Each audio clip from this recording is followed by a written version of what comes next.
Hey everybody, and welcome back to Kerbal Space Program RP-0.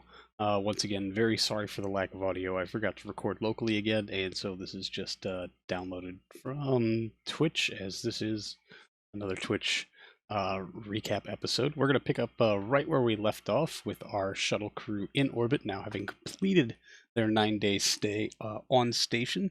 They will be securing their payload, jettisoning extra fuel, because we should probably follow the recommended manufacturer instructions on this thing and bring our tonnage down to something somewhat appropriate. I was looking for KAS struts in those containers, as generally I like to secure cargo in the cargo bay before bringing it down.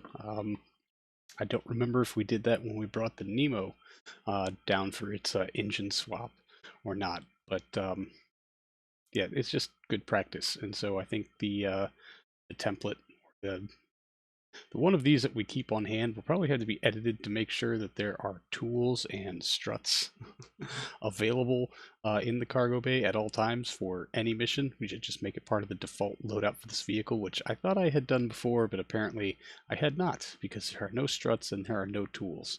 So that's a thing. So we're going to basically empty out Dory of all excess fuel now that we have completed our deorbit burn, and hopefully we're going to be on target for making a landing somewhere near Florida. Well, while we deal with a lot of Z fighting. Way to go, KSP, with the lighting. It's always a pleasure. But so yeah, we're going to jettison excess life support supplies from Dory, as we don't need them. This 3-person crew has enough life support supplies to take them, I don't know, in orbit well past 100 days. We don't really need the 30-day supply or so sitting on hand here. So we'll just deorbit a bunch of snacks and drinkable water. Bring in a little rain cloud with us. Why not? Can't hurt anything, right? But with the slow transfer rate, it does take us quite a while to vent off some of the breathable oxygen. Now that we've got all the fuel jettisoned, we should be way under our, I guess our rated return is 10 tons. I hope I have that right. It might be 15. We should be way under that weight. The wet mass of Dory is significantly higher due to the density of those storable propellants. But with all of those things jettisoned, we will secure everything and get this shuttle on a deorbit path after we admire the view for just a little bit at first. I think it's always worth doing. After all, it is what makes this game very, very, very worthwhile. It's a little bit of a garbage collection, but we are swinging right around through our entry point, which I hope I have lined up sufficiently enough. I'm trying to get better at putting these things down on dirt, with the ultimate goal being a runway, but every flight, every payload, every weight distribution being different makes radical changes in the approach vector of the shuttle. And all of these variables are way too much for my puny little brain to keep track of. They could probably be automated through a KOS script or something similar, but we don't have KOS installed on this, and I have absolutely no plans on adding new mods now that we're 4 years deep into this save file.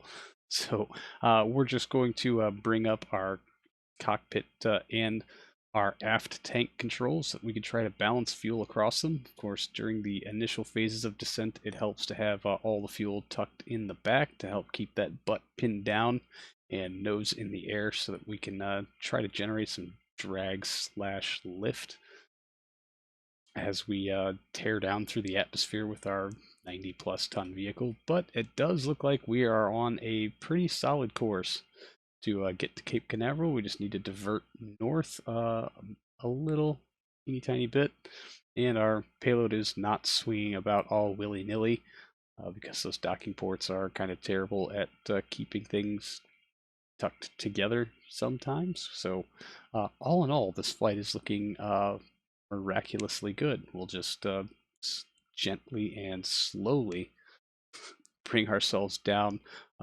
through the Earth's upper atmosphere, in hopes of course, bringing it down on a runway. But we've got a lot of ocean and most of Mexico, some of Texas, and then a gulf to cross before we get there. yeah, panicked me constantly checking back and forth between our map view and our current view. One, to make sure that we're keeping the nose right about where we want it to be, which that's way too high. It's time to turn on atmospheric autopilot and double check our settings. Well, no, I turned off the master switch. We were just getting our settings set up. But there go our ablative thrusters tucked within the nose docking port. So we are pumping fuel forward currently because our cargo being tucked so far backwards is really throwing off our balance. So once again, one quick check through atmospheric autopilot settings. I do have a setting enabled here that we don't actually need. And yeah, it doesn't really like that. So SAS has been disabled. We are on just atmospheric autopilot alone. And of course, heat warnings across the RS-25s because we are kind of failing to keep them out of the heat flow at the moment. And this craft is really starting to fight me on keeping that nose down. Even though we've got as much fuel shifted forward as we can, it's not liking that. So we're actually going to vent off some of our fuel from our aft tank. Well, we don't want to drain all of it because we still need RCS control.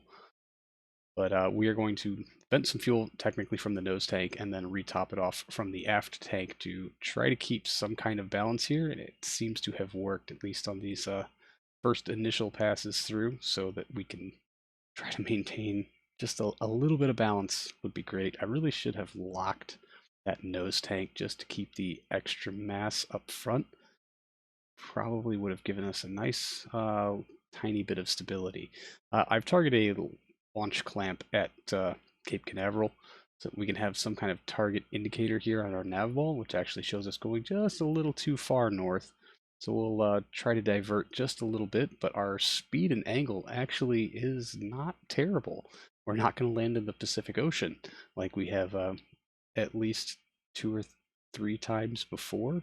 So, so far so good. We're just trying to divert south by just a little bit, but our speed's a little shy. We are now sub 2 kilometers per second and 47 kilometers altitude. It does not look like we're going to be able to make a push for the Florida coast. At this point, smart money would have been to divert north and try to land this in Louisiana or someplace kind of close to there. But we decided to push on because I just want to see what kind of glide slope we could end up with. This thing is actually very adept at being a glider. But yeah, halfway across the coast, we would have had enough speed to probably make it to the Gulf Coast. But we did not do that. We decided we were just going to try to glide in just as far as we could. We still have some fuel left in the tanks, so I thought that maybe when we got a little lower and the drag was enough to kind of ullage our engines for us, we would light up those OMS HA10s and try to give ourselves just a last little nudge in every hope that maybe it was going to be just enough to get us to the Gulf Coast. There's our ignition, and I just wanted a little bit of nose up, but this thing is being really twitchy. I think our weight balance is off by enough to where even atmospheric autopilot is having one hell of a time keeping everything dialed in. I wanted us to be low enough in the atmosphere also that we would not need RCS control because, well, we're about to kick all of our RCS fuel out the back through those OMS engines. That got us up to about 250 some odd meters per second and a little bit of altitude gain, but 15 kilometers, we can kind of see the coast way off over there on the horizon, and we are absolutely not going to make it. So helicopters are being dispatched as along with naval rescue vessels, and we do know that SKS Heavy does make a mighty fine yacht if you can land it slow enough. Being the absolute operative word, slow enough, and with 10 tons plus of cargo in the back, I don't know what our stall speed is actually going to be. Typically, we can get this thing down to about 90 meters per second across the ground before we start looking at really dangerous stall speeds. But with the extra 10 tons of weight, my best guess is that figure is closer to 130 meters per second, which Well, isn't too bad if you can keep your vertical speed in check. You want to have a descent rate less than, I guess, 8 meters per second is our, I don't know, our breakaway things start to explode speed. So if you can keep your vertical speed below that, generally, whatever you land on is water, I guess, is going to be pretty survivable. And we've pulled off water landings in this vessel, I don't know, a couple of dozen times before, but not with this. Usually it's been empty when we have to do a water landing. Doing it with cargo in the bay is exceptionally risky, but this is the situation my bad piloting has got us into. So we are making a final approach to our splashdown landing, trying to keep some of our speed up so we can just try to bleed it all off at last minute. Yeah, it's a nerve-wracking endeavor, but for the rest of that, I guess I will turn you over to old me live during the broadcast. 2 down, 120 across. 3 down, 119. Go. 20 meters. Oh, come on, no, now is not the time to just dive your nose up. You dirty bastard. T-Man, thank you for the follow. We're gonna die. Oh, no! No, no, no, no, no, no, no, no, no. Oh, God. Everyone has just died. Belly flop incoming. Oh, worst stall in the history of the space program. Please, no deaths. Well, that's interesting.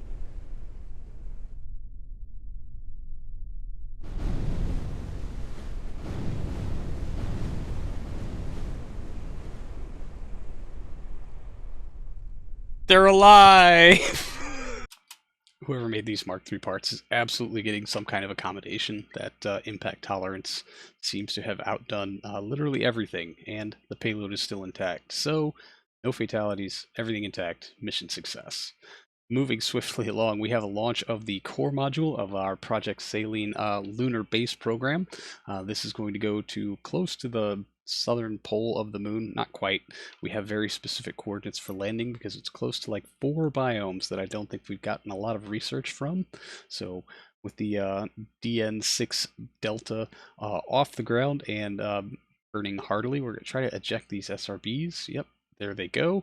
Clear and away. We'll be looking at booster sep. So this footage is very, very, very sped up if you can't tell already. But again, sorry for the lack of sounds and engine noises and game things. But yeah, we've covered that already.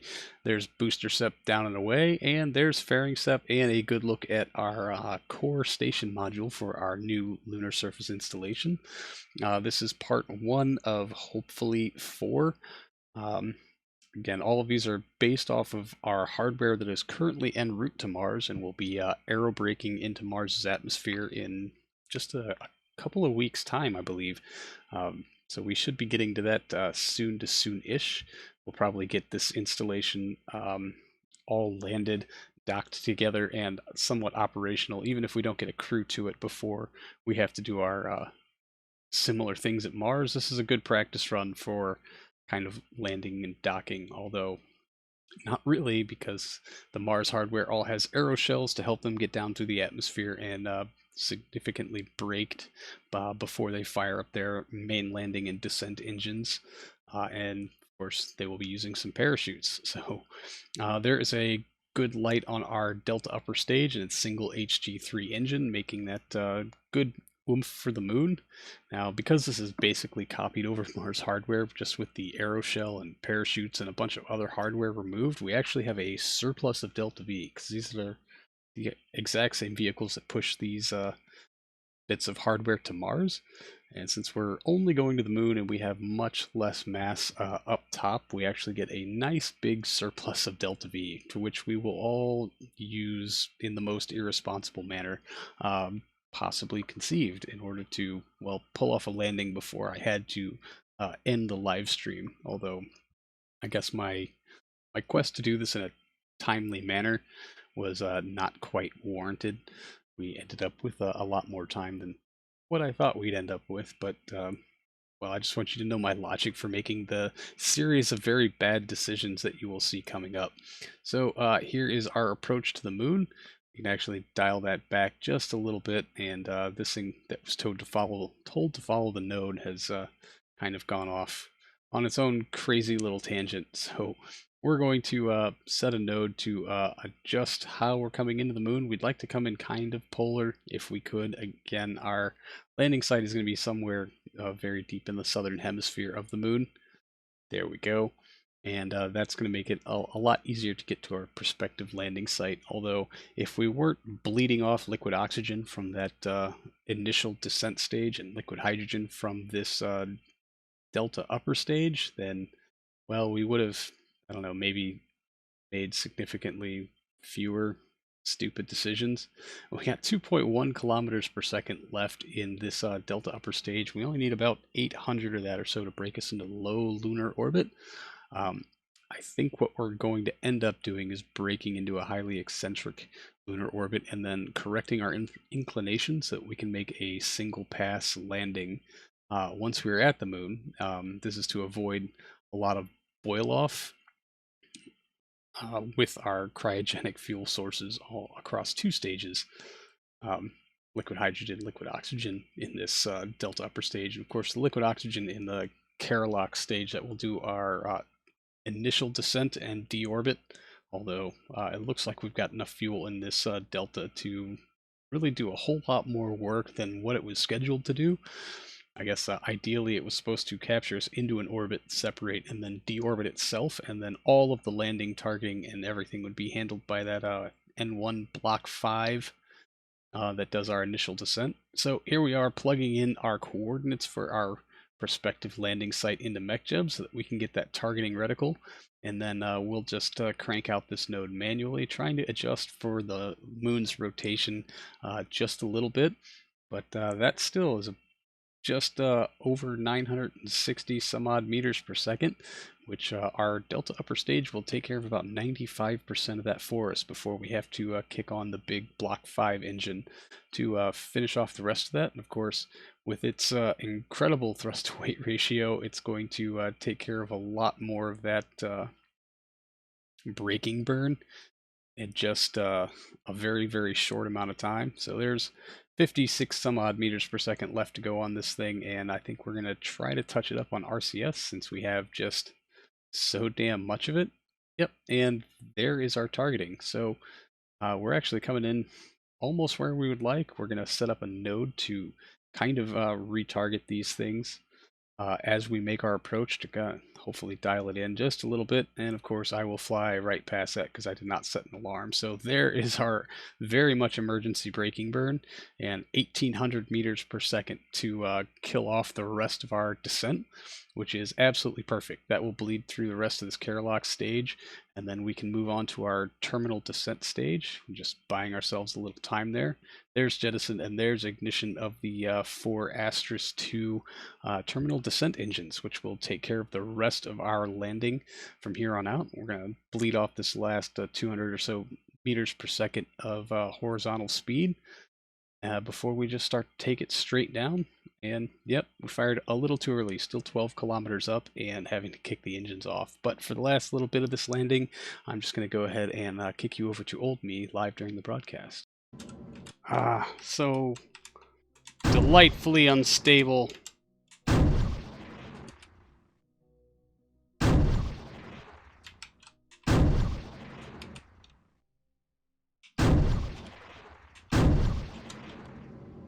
Shutting down. Come on, damn it.